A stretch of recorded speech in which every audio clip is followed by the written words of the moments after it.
Dando continuidade a essa temática, nós vamos falar agora a respeito do conceito do Estado Democrático de Direito.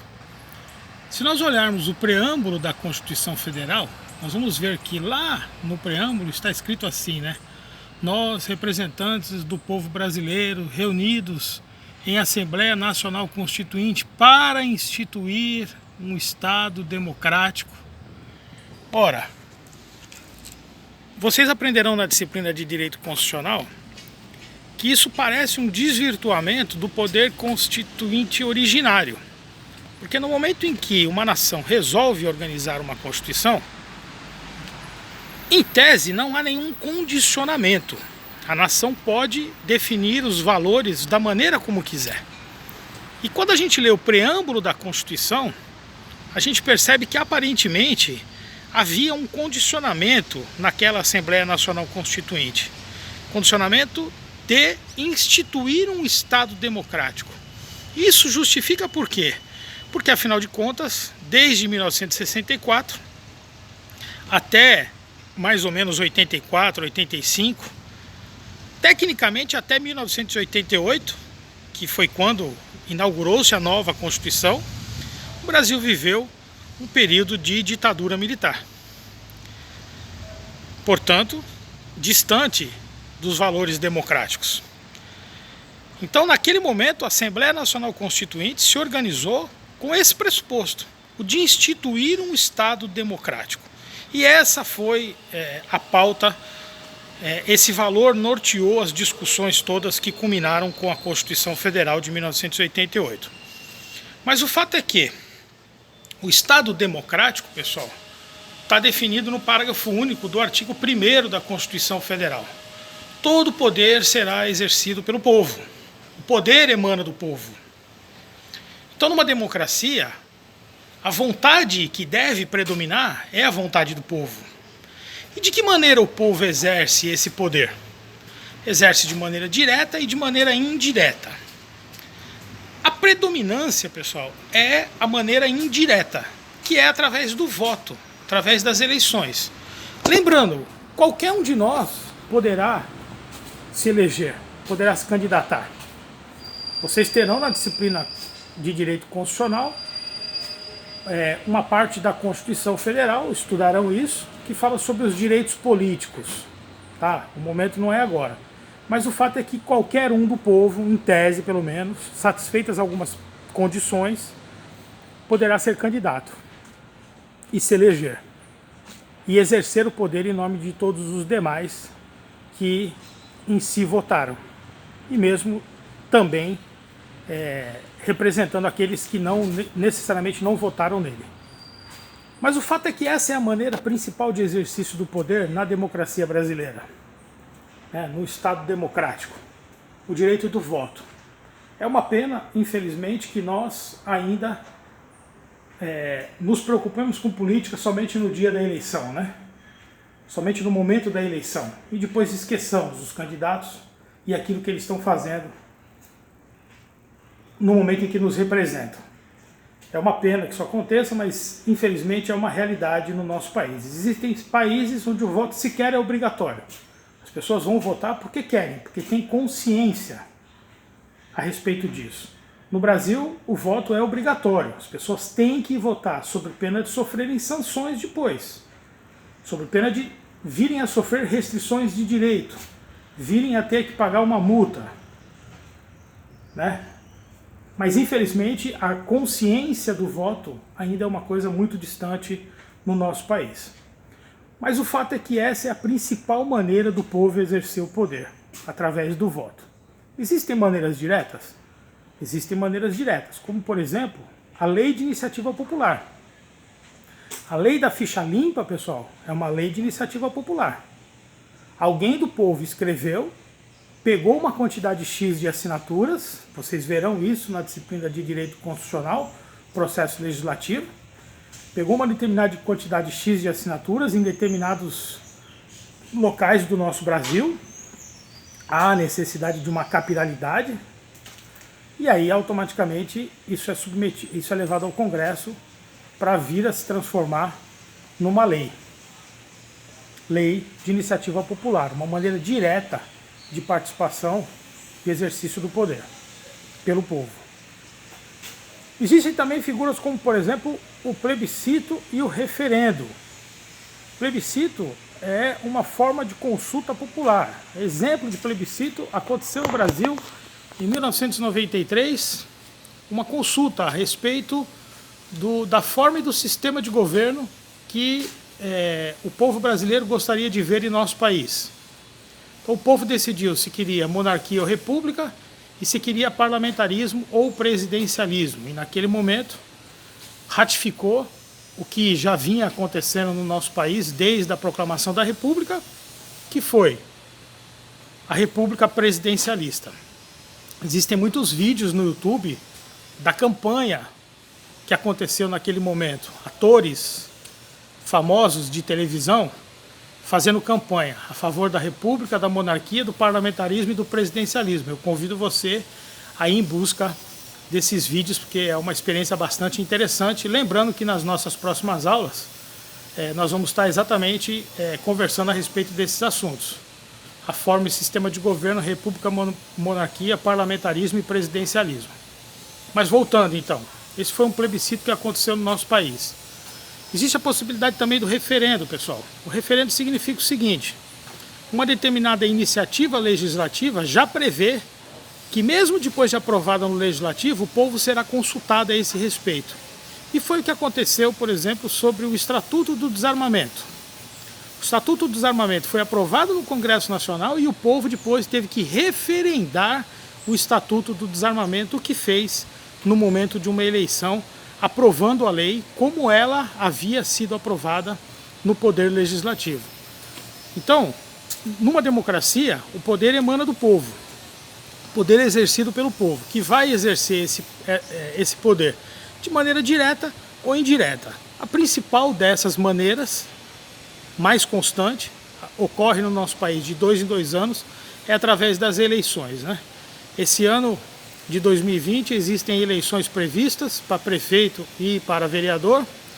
Não sabemos se esse calendário será cumprido, porque afinal de contas, nessa situação de pandemia, pode ser que ocorram alterações. Nós estamos nessa expectativa, procurando saber notícias a esse respeito. E depois de 2 anos, como aconteceu há 2 anos atrás, as eleições para presidente da República, governador do estado, deputados estaduais, deputados federais e senadores. Essa é a principal maneira do povo exercer o poder, pessoal. Quanto mais consciência a esse respeito, melhor. E quando a gente fala do Estado de Direito, pessoal, o Estado de Direito ele se materializa no inciso 2º do artigo 5º da Constituição Federal, que diz o seguinte: ninguém será obrigado a fazer ou deixar de fazer alguma coisa senão em virtude de lei. Ou seja, num Estado democrático de direito, a fonte de poder é a lei. Lei essa que é produzida pelo próprio povo, através dos representantes que elege no Poder Legislativo, no Poder Executivo e no Poder Judiciário. Desculpa, no Judiciário eles não são eleitos. Vamos retificar essa parte, né? A carreira do Judiciário ela é atingida através de concurso público, tá? Mas a verdade é que existem leis de iniciativa do Poder Executivo e existem leis de iniciativa do Poder Legislativo. E, de toda maneira, são os nossos representantes que vão transformar um projeto em lei. E viver no Estado democrático de direito significa viver sob o império da lei. O poder não é da pessoa, não é da autoridade. O poder é do povo, que confere o poder à autoridade, que, por ser autoridade, é uma depositária do poder. Mas o poder não é dela, enquanto ser humano e pessoa. É importante nós refletirmos a respeito disso. Viver no Estado de Direito, pessoal, é viver no império da lei. Então, quando nós olhamos a atuação, por exemplo, de um policial, o policial é um bom policial num Estado democrático de direito. O policial é um bom policial quando ele é um cumpridor da lei. Quando ele não vai nem além e tampouco fica aquém do que a lei determina. O policial é aquele que cumpre a lei, que faz com que a lei seja cumprida e respeitada. Então, estou dando um exemplo do policial, né? E quero chamar a atenção a respeito de um filme, convidar você para assistir um filme. Assista a Tropa de Elite. Tropa de Elite 1, teve o 2 também, mas assista a Tropa de Elite 1. Há um momento em que a polícia do estado do Rio de Janeiro sobe o morro. É quando começa a aventura propriamente dita no filme.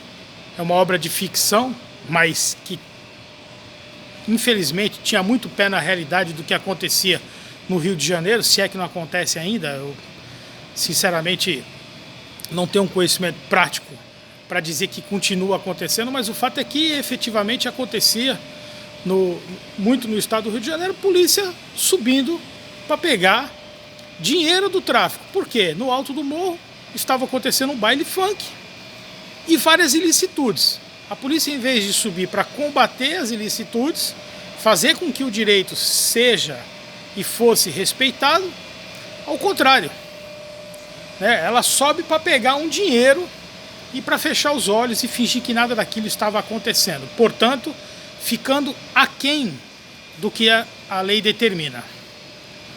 Eu estou apenas dando um exemplo.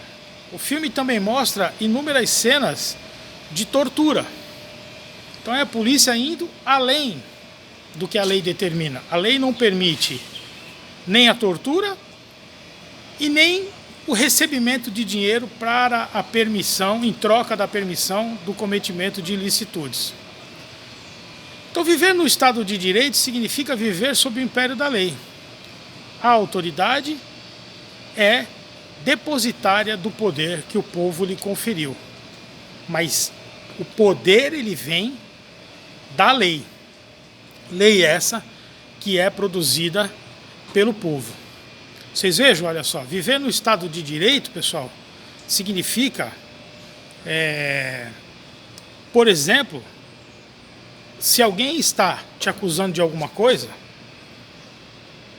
que você tenha ciência a respeito da acusação, daquilo que está sendo acusado contra você, para que você possa estabelecer o contraditório, ou seja, dizer se sim ou se não, se a acusação procede ou não procede. E, ao mesmo tempo, provar aquilo que você está falando da maneira mais ampla possível, sabendo os momentos em que as provas e os argumentos e as falas devem ser produzidas.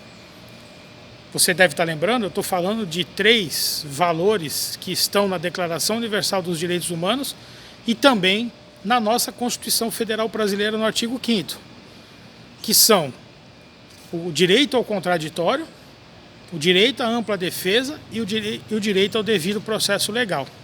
O respeito, pessoal, ao contraditório, à ampla defesa e ao devido processo legal significam estar vivendo no Estado de Direito. Agora, quando a gente vê, por exemplo, aquilo que vimos que acontecia na Idade Média, os tribunais da Santa Inquisição, onde muitas vezes não havia nenhuma prova contra a pessoa. Havia sim uma denúncia totalmente infundada. Por questões pessoais e políticas, alguém inventava algo e aquele que estava sendo denunciado ia ser submetido depois a um processo onde ele não sabia quando começava, não sabia quando ia acabar, não sabia as fases que esse processo iria percorrer. Pior do que isso, seria torturado para confessar.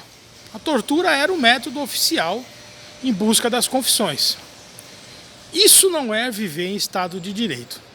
Viver no Estado de Direito significa, se há algo contra alguém, esse alguém deve ser cientificado a respeito do que existe contra ela, deve ter a oportunidade de estabelecer o contraditório, a ampla defesa dentro de um devido processo legal. de modo a lhe respeitar, acima de tudo, a dignidade humana, havendo a presunção de inocência até o momento em que ele for condenado e não houver mais nenhum tipo de recurso, ainda que nós tenhamos visto uma mudança no entendimento jurisprudencial brasileiro e esteja se permitindo a prisão depois da condenação em segunda instância, o que certamente será objeto de outras discussões na disciplina de direito constitucional, tá bom, pessoal? Mas ficam aí essas breves reflexões a respeito do Estado Democrático de Direito, tá bom, pessoal? Que está lá no preâmbulo, no caput, em toda a Constituição Federal brasileira, irradiando conteúdo em todo o ordenamento jurídico brasileiro.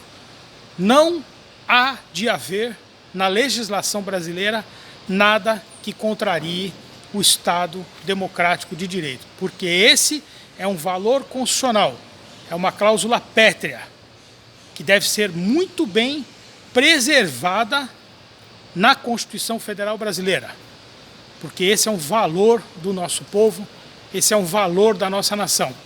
Esse é um modelo, segundo a Organização das Nações Unidas, que mais assegura a dignidade da pessoa humana.